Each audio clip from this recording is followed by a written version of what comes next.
अनिरुद्ध, अशा पद्धतीच्या घटना या आधी सुद्धा घडलेल्या आहेत. एक चूक आणि त्यामध्ये 3 बाळांना आपला जीव गमवावा लागलेला आहे. आणखीन 5 जण जखमी असल्याची माहिती मिळते. त्यामुळे सातत्याने अशा घटना घडतायत. कुठेतरी गंभीरपणे या अशा गोष्टींकडे पाहिलं जात नाहीये का? काय नेमके तिथले अपडेट्स आहेत?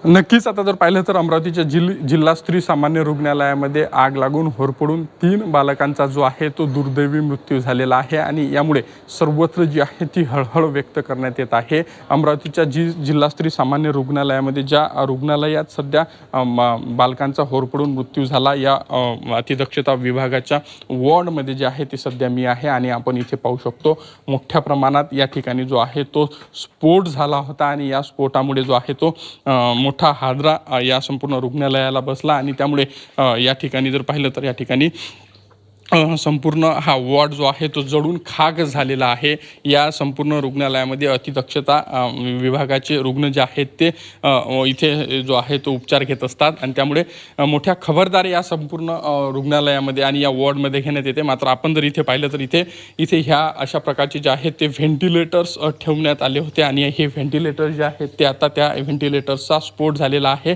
आणि त्यामुळे मोठ्या प्रमाणात या रुग्णालयाची हानी झाल्याचं सध्या इथं पाहायला मिळतं. पण या ठिकाणी जर पाहिलं तर इन्व्हर्टर जे आहे ते इन्व्हर्टरमध्ये तांत्रिक बिघाड झाला आणि त्यामुळे ही आग लागल्याची प्राथमिक माहिती जी आहे ती समोर आलेली आहे.